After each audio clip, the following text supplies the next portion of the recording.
కాకి గుడ్లగూబ. కర్పూరద్వీపం జంబూద్వీపంలో ఓ భాగం. అలాగే హిరణ్యగర్భుడు చిత్రవర్ణుడికి సామంతరాజు. చక్రవర్తి చిత్రవర్ణుడికి హిరణ్యగర్భుడు కప్పం కట్టాలి. కట్టకపోతే కయ్యానికి కాలు దువ్వినట్టేనని దూతగా వచ్చిన అరుణముఖుడు చెప్పాడు. తానెంతమాత్రం సామంత రాజుని కాదని కప్పం కట్టనన్నాడు హిరణ్యగర్భుడు. యుద్ధానికి సిద్ధమన్నాడు. ఆవేశపడ్డాడు. అతని ఆవేశంలో ఆజ్యం పోశాడు నీలవర్ణుడు. దూత మీద కూడా విరుచుకుపడ్డాడు. మంత్రి సర్వజ్ఞుడు అది గమనించి అతన్ని వారించాడు. మంట రగులుకుంది. నీలవర్ణుడు దానిని ఎగదోశాడు. ఇంకేముంది? హిరణ్యగర్భుడు ఇలా అన్నాడు అరుణముఖుడితో, నన్ను చెప్పమన్నావు కదా, చెబుతున్నాను, విను. నేను చెప్పిన మాటలు నిండు కొలువులో మీ రాజుకి గట్టిగా చెప్పు. తప్పకుండా మహారాజా. మీ మాట మీరు చెప్పండి. చిత్రవర్ణ, ఒళ్ళు కొవ్వెక్కి మదించి నా రాజ్యాన్ని కొల్లగొట్టాలని చూస్తున్నావు, కలలు కంటున్నావు. అవి కల్లలని తెలుసుకో. నీలాంటి చిత్రవర్ణులు 1,000,000 మందైనా నా ముందు నిలవలేరు. కావాలనే కయ్యానికి కాలు దువ్వావు. కాలు విరిగిపోతుంది, జాగ్రత్త. బలాబలాలు చూసుకోకుండా బరితెగించి మాట్లాడడం గొప్ప కాదు. నీలాంటి అల్పులు మాటలకే పరిమితం. రేపు చేతలకొచ్చేసరికి తోక ముడుస్తారు. నాతో యుద్ధంలో నీకు చావు తప్పదు. ఇది నిజం. ఇవే నా మాటలు. ఇలాగే చెప్పు అన్నాడు హిరణ్యగర్భుడు. అలాగే మహారాజా అన్నాడు అరుణముఖుడు. ఇంకొక్క మాట. తప్పైపోయిందని క్షమాపణ చెప్పి శరణు కోరితే కథే వేరని చెప్పు. వెళ్ళు అన్నాడు హిరణ్యగర్భుడు. అరుణముఖుడు వెళ్లేందుకు సిద్ధమయ్యాడు. అతనికి కానుకలు, పళ్ళు, ఫలాలు ఇచ్చి పంపాడు సర్వజ్ఞుడు. దూతని మంచి చేసుకోవడం, మచ్చిక చేసుకోవడం చాలా అవసరమని అతని తలచాడు. చిత్రవర్ణుణ్ణి చేరుకున్నాడు అరుణముఖుడు. చెప్పు, కర్పూరద్వీపం కబుర్లేమిటి? అడిగాడు చిత్రవర్ణుడు. కబుర్లేమిటంటే, అదొక అద్భుత ద్వీపం మహారాజా. దాని గురించి ఎంత చెప్పుకున్నా తరగదు. ఆ విషయాలు తర్వాత చెబుతాను. ముందు అసలు సంగతి చెబుతాను, వినండి. హిరణ్యగర్భుడు మీతో యుద్ధానికి సిద్ధమన్నాడు అన్నాడు అరుణముఖుడు. అవునా? ఆశ్చర్యపోయాడు చిత్రవర్ణుడు. అవును మహారాజా. అయితే అతన్ని మనం యుద్ధంలో గెలవడం అతి కష్టం. నిజమా అన్నట్టుగా చూశాడు చిత్రవర్ణుడు. కష్టం అంటే కష్టమే కాని గెలిచేందుకు అవకాశాలు లేకపోలేదు. మన మేఘవర్ణుడు నీలవర్ణుడన్న పేరుతో హిరణ్యగర్భుడికి బాగా దగ్గరవుతున్నాడు. గెలిస్తే వాడి సాయంతోనే మనం గెలవాలి. దేవుణ్ణి తలచుకుని ఇక యుద్ధానికి సిద్ధం కావడమే తరువాయి. తర్వాత మీ ఇష్టం అన్నాడు అరుణముఖుడు. హిరణ్యగర్భుడు ఏమన్నాడింతకీ? ఆ మాటలు చెప్పు అడిగాడు చిత్రవర్ణుడు. తనతో హిరణ్యగర్భుడు అన్న మాటలు అక్షరం పొల్లుపోకుండా చెప్పుకొచ్చాడు అరుణముఖుడు. మంత్రి సామంతులందరూ వినేట్టుగా గట్టిగా చెప్పాడు. అంతే. చిత్రవర్ణుడు అంతెత్తున లేచాడు. ఒక సామంత రాజుని చక్రవర్తి శరణు కోరాలా? బాగా బలిసి మాట్లాడుతున్నాడు. యుద్ధం తప్పదిక. హిరణ్యగర్భుడి రాజ్యం నాకక్కర్లేదు. కాకపోతే వాడి మీద విజయం నాకు కావాలి. వాడి చావు నేను కళ్ళారా చూడాలి. శాంతించండి మహారాజా. మంత్రి దూరదర్శి కలుగజేసుకున్నాడు. శత్రువుని చంపేదాకా రాజన్నవాడు నిద్రపోలేడు. పైగా పౌరుష ప్రతాపాలతో ఉడికిపోతున్నాను. మీకు తెలీదు మంత్రిగారు, పొంచి ఉన్న శత్రువును చంపేదాకా రాజుకి అన్నం కూడా రుచించదు అన్నాడు చిత్రవర్ణుడు. మంత్రి సామంతుల్ని ఓ కంట గమనించాడు.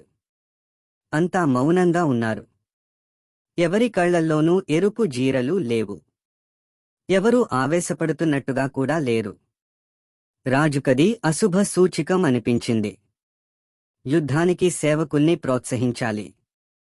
లేకపోతే మొదటికే మోసం అనుకున్నాడు చిత్రవర్ణుడు. ఇలా అన్నాడు. యుద్ధంలో గెలుపు ఓటములు దైవాధీనాలు. పోరు నష్టం, పొందు లాభం లాంటి మాటలు పట్టించుకోవద్దు. ఎప్పటికైనా చావు తప్పదు. ఆ చావుని మనం యుద్ధంలో ఆహ్వానిద్దాం. వీరస్వర్గాన్ని అలంకరిద్దాం. ఈ శరీరాలు నీటిబుడగలు. ఆశాశ్వతం. వీటి మీద మోజు పెంచుకోవద్దు. ముసలితనంలో మూలుగుతూ ఇంట్లో చావడం కంటే యుద్ధంలో చనిపోవడం మంచిది. యుద్ధానికి సిద్ధం కండి. అవును మహారాజా. విజయమో వీరస్వర్గమో తేల్చుకుందాం. పదండి మహారాజా, పదండి. ఒక్కపెట్టుగా సేవకులంతా అరిచారు. ఇది వీరత్వం అంటే అనుకుని చల్లబడ్డాడు చిత్రవర్ణుడు. సన్నగా నవ్వుతూ అతన్ని సమీపించాడు దూరదర్శి. ఇలా అన్నాడతనితో, ఇలా అంటున్నాని మీరేమీ అనుకోకపోతే తొందరపడొద్దు మహారాజా. అన్ని వేళలా ఆవేశం పనికి రాదు. మనం శత్రువుల కంటే బలవంతులం అనుకున్నప్పుడే యుద్ధానికి సిద్ధమవ్వాలి. హిరణ్యగర్భుడేమీ సామాన్యుడు కాదు మహారాజా, అతనంటే ప్రజలు ప్రాణం పెడతారు. అతనికోసం ఎంతకైనా తెగిస్తారు. అలాంటి వాడితో యుద్ధం అంటే ఆలోచించుకోవాలి మనం.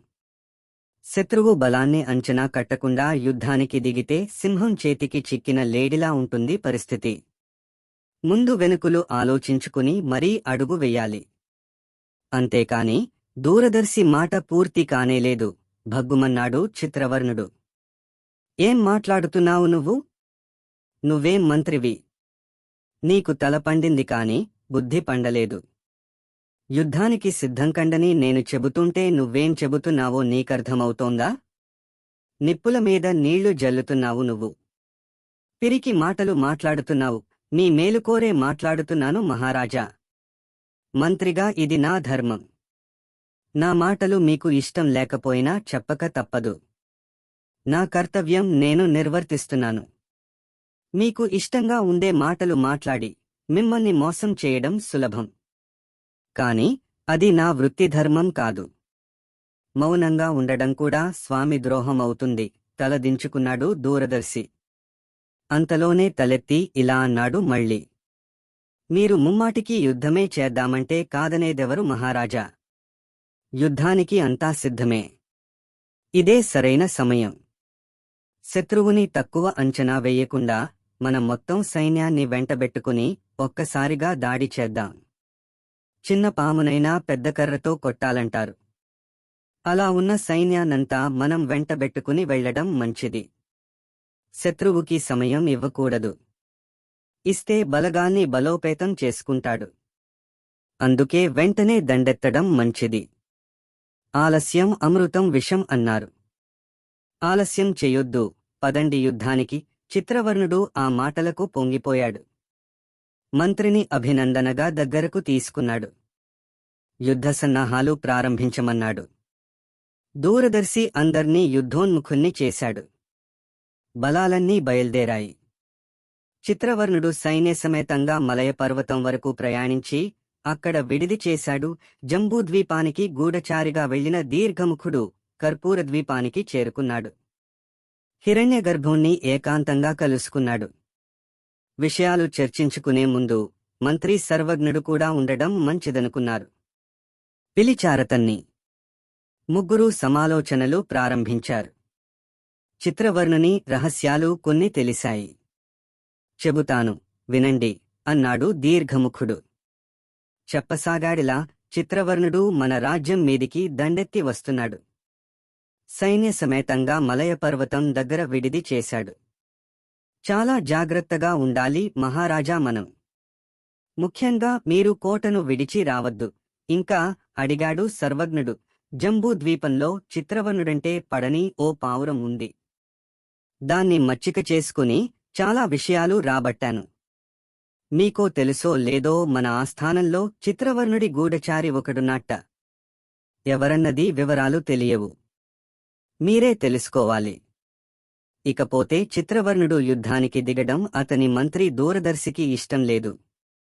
అయితే రాజు చెప్పిన మీదట తప్పదు కాబట్టి యుద్ధసన్నాహాల్లో పడ్డాడు. ఇది మనకు పనికొచ్చే ముక్క, దీని గురించి ఆలోచించండి అన్నాడు దీర్ఘముఖుడు. మళ్ళీ ప్రయాణం ఎప్పుడు? ఎక్కడికి? జంబూద్వీపానికి ఇక వెళ్లే అవకాశం లేదు. మొన్ననో రోజు చిత్రవర్ణుని సేవకులు నన్ను గుర్తుపట్టి బంధించబోయారు. పారిపోయి వచ్చాను. ధవళాంగుడు అక్కడే ఉన్నాడు అన్నాడు దీర్ఘముఖుడు. సర్వజ్ఞుడు ఆలోచించసాగాడు. ఏం ఆలోచిస్తున్నది అంతుపట్టక అతన్నే చూడసాగాడు హిరణ్యగర్భుడు. మహారాజా అన్నాడు సర్వజ్ఞుడు. చెప్పండి, మన ఆస్థానంలో ఉన్న నీలవర్ణుడే చిత్రవర్ణుని గూఢచారి అని నా అనుమానం.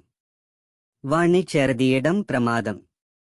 నాకు తెలిసి వాడు సింహళ ద్వీపం నుంచి రాలేదు. అన్నీ అబద్ధాలు చెప్పాడు. వాణ్ణి చూస్తోంటే వెనకటికి కాకిని నమ్మి ప్రాణాలు పోగొట్టుకున్న గుడ్లగూబల కథ గుర్తుకొస్తోంది అన్నాడు సర్వజ్ఞుడు. ఏంటా కథ?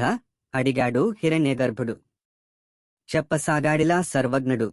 దండకారుణ్యంలో ఓ పెద్ద మర్రి చెట్టుంది. ఆ చెట్టు కొమ్మల్లో కొన్ని వేల పక్షులు గూళ్లు కట్టుకుని నివసిస్తున్నాయి. కాకుల రాజు కూడా ఓ కొమ్మ మీద నివాసం ఉండేవాడు. అక్కడికి దగ్గరలోనే ఓ కొండ గుహలో ఓ గుడ్లగూబ ఉండేది. దాని పేరు ఉపమర్దనుడు. అది గుడ్లగూబలకు రాజు. ఈ ఇద్దరు రాజులకి ఎప్పుడూ యుద్ధాలే. రెండు జాతులకీ పడి చచ్చేది కాదు. ఒకనాటి రాత్రివేళ ఉపమర్దనుడు మంత్రి సామంతులతో సమాలోచనలు జరిపి హఠాత్తుగా మర్రిచెట్టు మీది కాకుల మీదికి దాడి చేశాడు. రాత్రి కదా, పాపం. కాకులు మంచి నిద్రలో ఉన్నాయి. అదే అదనుగా గుడ్లగూబలన్నీ కాకిగూళ్లను పడగొట్టి కాకులను పొడిచి పొడిచి హింసించాయి. కొన్ని గాయాల పాలయి పారిపోయాయి అక్కడ్నుంచి. పారిపోయినవి పారిపోగా కొన్ని వేల కాకులు ప్రాణాలు కోల్పోయాయి. అప్పటిక్కాని ఉపమర్దనుడు శాంతించలేదు. తెల్లారింది. గాయాలై పారిపోయి ప్రాణాలు దక్కించుకున్నాయని అన్నానే కొన్ని కాకులు. ఆ కాకుల్లో కాకులరాజు కూడా ఉన్నాడు. ఆ రాజు కాకుల కోసం మర్రిచెట్టు దగ్గరికి వచ్చి చూశాడు. ఎక్కడ చూస్తే అక్కడ చెల్లాచెదరైన గూళ్ళు, చచ్చిపడి ఉన్న కాకులు కనిపించాయి. కన్నీళ్లు ఆగలేదు రాజుకి. భోరున ఏడ్చాడు. పిల్లలు, పరివారం, మంత్రులు, సామంతులు వేలాదిగా గుడ్లగూబల దాడికి బలి అయిపోయాయి. దిక్కుతోచలేదు. ముక్కును నేలకు రాస్తూ తలొంచుకున్నాడు. మరిన్ని కథల కోసం ఈ ఛానల్ని సబ్స్క్రైబ్ చేసుకోండి.